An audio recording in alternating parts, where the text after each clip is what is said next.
Seguimos aquí. Estamos conversando con Susana Gotró de Win. Wow. Susana, te hablaba antes de la pausa de los influencers y de la relevancia que tuvieron en el pasado proceso electoral, al punto de que tuvimos varios candidatos. Hoy tenemos diputados que son influencers, tenemos a Bolívar Valera, que es un influencer del país, y es diputado al Congreso Nacional.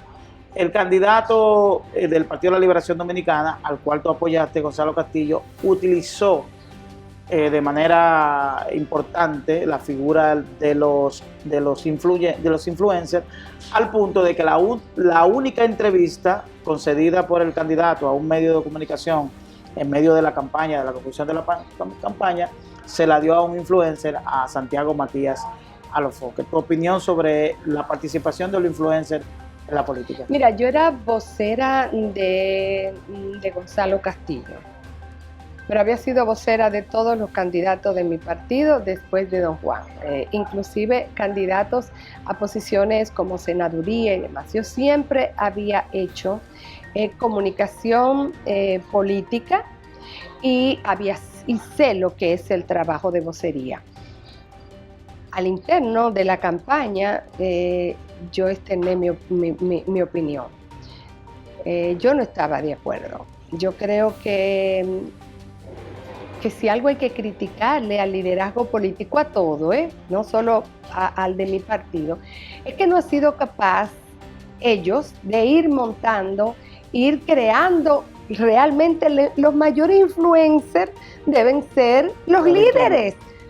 Entonces, si tú no has logrado influir tú con tu figura, ¿por qué ir a montarte en la popularidad de los demás? Le fue bien con la entrevista de Santiago Matías.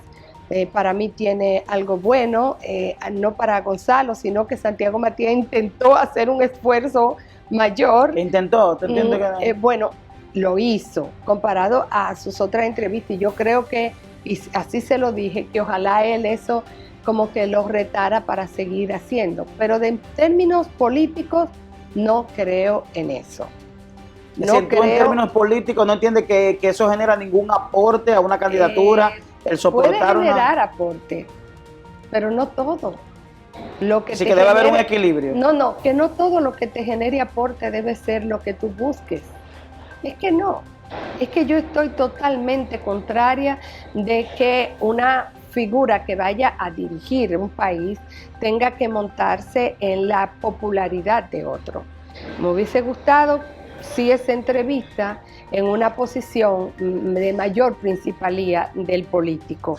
Era el político el que debía de tratar de ser la figura principal y no el influencer. Pero lo que ocurre es que hay se dice que producto de las deficiencias en términos de comunicación que tenía el candidato, eligieron a Santiago porque sus preguntas iban a estar dirigidas ya en otro ámbito que no fuera Tal vez a él le daría más tranquilidad, pero yo creo que, por ejemplo, doña Margarita, que sí tiene capacidad de comunicación, finalmente también no le convino la entrevista.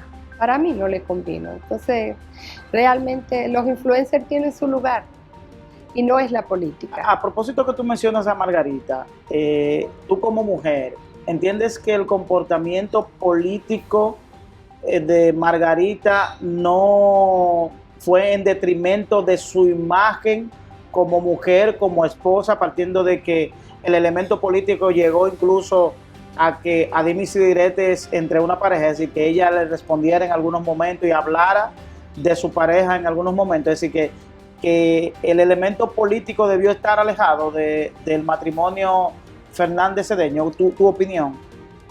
No sé, yo considero que doña Margarita tomó una decisión y tenía el derecho, y que si la gente lo ve así es por el pensamiento machista. Doña Margarita en muchos momentos, y casi todos los momentos, tuvo mayor popularidad que Leonel Fernández. Leonel Fernández y que Gonzalo. Pero estamos hablando del matrimonio. Entonces, Leonel Fernández nunca puso a doña Margarita en primer plano. Posición. y debió haberlo puesto en primer plano, no porque fueran, no por una condescendencia con su esposa, sino por una objetividad de político. Si tú tienes mayor popularidad que yo, si la gente te está prefiriendo, porque yo intentar seguir si esto nos enfrenta. Ella tomó su decisión, yo lo hubiese manejado de otra manera. La crítica que le tengo a doña Margarita no es en relación a su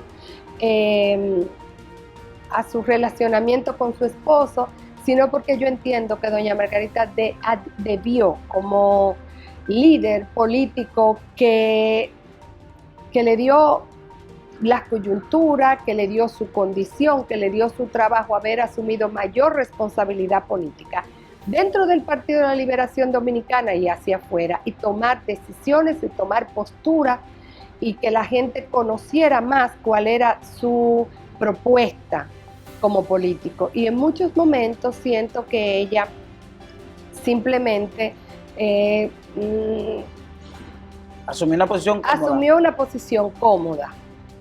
Y tal vez por eso, ahora en estos momentos del Partido de la Liberación Dominicana, ella se ve como un apéndice y todavía continúa. ¿Y no crees tú que esa posición cómoda de ella también obedeció también a ese sentimiento que ella tiene o debe haber tenido? Porque sabiendo que ella era popular por encima de Leonel Fernández y popular por encima de Gonzalo Castillo y de los demás candidatos, el presidente Danilo Medina no la eligió como candidata. ¿No pudo haber sido que un sentimiento que ella administrara? No, porque ella aceptó la vicepresidencia y yo creo que fue inteligente de ella, porque no, a veces las mujeres nos cuesta, a veces no, siempre nos cuesta el doble. Y ella decidió, y ella sabía que si ganaba iba a tener un papel como vicepresidenta de mucha más influencia y decisión que la que tenía con Danilo Medina, que era otro tipo de figura. Yo luego que lo achaco a que le faltó voluntad y tal vez le faltó formación política. La formación política es decir, que Margarita carece de formación política. No digo que carece, digo que con mayor formación política, real tomado una mejor decisión. Sí. Y eso no tiene que ver con el conocimiento de la gente, ni con el ejercicio público. Eso tiene que ver con la formación, con el estudio de la ciencia política, con la experiencia partidaria. Doña Margarita no tenía tanta relación con el Partido de la Liberación Dominicana, no solo con las bases, sino con la historia, con todo el Partido de la Liberación Dominicana. Pero yo no la quiero criticar porque comparativamente con otras personas que tuvieron más formación política, debieron tener más compromiso, tenían más historia del partido, le fallaron más. O sea que mal podría yo venir aquí a opinar en contra de doña Margarita. Ella hizo su trabajo, tomó decisiones, tomó posiciones y ya, eso es lo ¿Crees tú que el causante de la derrota del Partido de la Liberación Dominicana tuvo algo que ver con la imposición de Gonzalo Castillo como candidato o fue propio de la dinámica política dominicana, del hartazgo de tantos periodos de gobierno? Mira, yo no puedo ser mendaz. Si bien es cierto que ese era el candidato de Danilo Medina, todos los demás candidatos se sujetaron y aceptaron los mecanismos de elección. Eran las encuestas y las encuestas aparentemente dieron como ganador a Gonzalo Castillo. Hasta que Gonzalo Castillo salió a ruedo, él tenía una popularidad muy alta. Por lo tanto, no puedo decir que es una imposición Gonzalo Castillo, aunque se tejieran todas las facilidades para que él lo fuera. Yo creo que la derrota del Partido de la Liberación Dominicana es multifactorial. Y la primera es que el Partido de la Liberación Dominicana y el gobierno hubo una separación muy grande. Los que eran miembros del Partido de la Liberación Dominicana en su cúpula influían en el gobierno en tanto tuvieran puestos públicos, pero el gobierno no sujetó sus decisiones, no llevó a consejo, a debate, la mayoría de sus políticas públicas al Partido de la Liberación Dominicana. Y siempre digo es decir, que el Partido de la Liberación Dominicana no estuvo gobernando el país. Había muchos compañeros del Partido de la Liberación Dominicana y muchos de su cúpula estaba dentro del gobierno, pero no fueron decisores en el estilo de gobierno, en las políticas públicas, en las ejecutorias, no. Y te pongo un ejemplo. Cuando se decidió hacer las relaciones con China, el acuerdo con China y abandonar a Taiwán, esa era una decisión mayor que debió ser consultada en el comité político. El comité político iba allá y se reunían a tomar muchas decisiones políticas, pero no decisiones de Estado. Y para mí la mejor forma del partido haber hecho política era que todas las ejecutorias estuvieran permeadas por la mística del Partido de la Liberación Dominicana. Pero los miembros del comité político en su mayoría ocupaban posiciones en el gobierno, en el Estado. Sí. Pues claro, eso no lo hacía parte de la toma de decisión. Ahora que la llevaran a más abajo. Que incluso, si hiciera institucionalmente, no lo siento que fuera así, porque si hubiese sido así, muchas de las decisiones que se tomaron no hubiesen sido desconocidas para decisiones fundamentales. Por ejemplo, cuando vino la pandemia, cuando vino el comité político a expresarse sobre ese tema, mucho después, casi todas las decisiones de políticas, planes y programas la tomaron en presidencia. Entonces, ¿entiendes tú que los miembros del comité político asumieron más la posición de funcionarios que de dirigentes políticos? Sí, claro que sí. Casi toda la culpa de los problemas del Partido de la Liberación Dominicana son de su cúpula, son de sus dirigentes. El partido es lo que son sus dirigentes, decía don Juan. Entonces los dirigentes, los grandes dirigentes, los miembros del comité político tienen que ser responsables y muy responsables de todo lo que es el Partido de la Liberación hoy en día. Todo lo malo también es de Leonel Fernández. Por Dios, Leonel renunció a su partido siendo presidente en una locución pública. Hoy en día es el cobijo de mucha gente que no ha hecho un verdadero análisis de todas las situaciones y de sus culpas personales. Y lo que hace es que se ha ido a la fuerza del pueblo para recibir allí la consagración y el perdón de todas sus culpas. Hay una percepción en redes sociales de que el Partido de la Liberación Dominicana es un partido, hablo vinculado al gobierno, corrupto, de que sus acciones estuvo vinculadas a corrupción y precisamente tenemos un caso reciente de varios exfuncionarios que están sometidos. ¿Hubo corrupción en el gobierno del presidente Danilo Medina? Bueno, eso hay que esperar que lo digan los tribunales. Ahora, lo que yo sí le digo es que hay mucha gente que está siendo sometida a la justicia, que yo no puedo decir que son del Partido de la Liberación Dominicana. Yo no puedo decir que esos hechos están directamente relacionados con la condición de ser PLD. Es decir, que algunos de los que están sometidos hoy por la operación Antipulpo, ¿tú entiendes que hay personas que no son PLDistas? Que no representan la esencia del Partido de la Liberación Dominicana, ni puedo decir tampoco que las acciones personales y particulares que cometieron fuera dentro o tuviesen que ver con su condición de PLD. Pero hay todo lo contrario. Dos hermanos del expresidente. Mira, te puedo decir que los hechos que se le atribuyen a los acusados son diametralmente opuestos a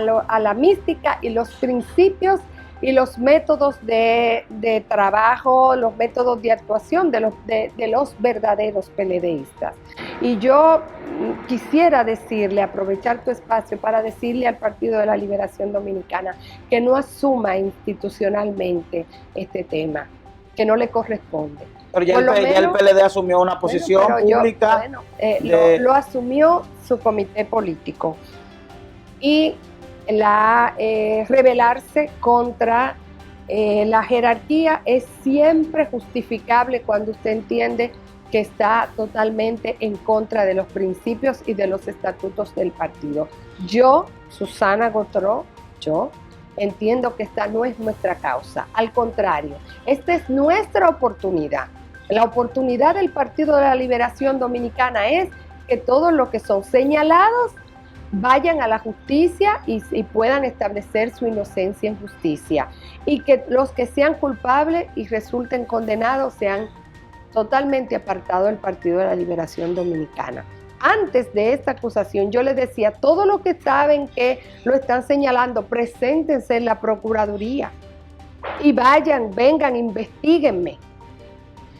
Yo que no llegué ni a 2 años como viceministra y nunca manejé ni un solo peso público, porque ni siquiera el presupuesto asignado a mi viceministerio no me lo dieron. ¿Y a quién se lo dieron? No sé, pero no me lo Hay dieron. un comentario que tú hiciste en uno de los medios que tú participas. Perdón, y aún así yo presenté mi declaración jurada de patrimonio, la fijé en mis redes sociales y la llevé a la Procuraduría de manera oficiosa y estoy, pero oye... ¿Y hay que llevarla a la Procuraduría, la declaración? No, pero lo quise hacer. Y a propósito de tu declaración, vamos a hacer una pausa, pero te voy a dejar varios temas. A propósito de tu declaración, ¿no crees tú que hay muchos funcionarios que se enriquecieron de manera exponencial en muy poco tiempo? Hay sospechas claras. Por lo menos hay sospechas claras porque hay gente que no parece poder justificar lo que tiene. Vamos a continuar con ese tema. Tenemos que hacer una pausa final para concluir. Estamos hablando con Susana Gautreaux. Vamos a la pausa y toda la gente habla. Técnicamente yo me he formado en el Estado en regulación de energía. Y yo creo que ahí había un déficit y hay un déficit y ese era mi sueño, terminar ahí. ¿Y qué hizo el Comité Central? ¿De qué me hubiese servido? Dime qué ha hecho el Comité Central. El Partido de la Liberación Dominicana hace años que se inmovilizó, hace años que sus estructuras no funcionan. Hola mis amigos, yo soy Dari Terrero de La Gente Habla. En este momento difícil que vive la República Dominicana por el paso de la pandemia del COVID-19, la mejor decisión y la mejor recomendación es que te quedes en casa. Quédate en casa. Estamos atravesando momentos muy difíciles en la República Dominicana. En este momento estamos en el pico de la pandemia donde pudiéramos estar enfrentando contagio en términos sociales, en términos de los vecindarios, de los barrios, y la mejor recomendación es que te quedes en casa. Por el bien tuyo, de los tuyos y del país, quédate en casa. Continúa con el contenido de La Gente Habla con Dari Terrero.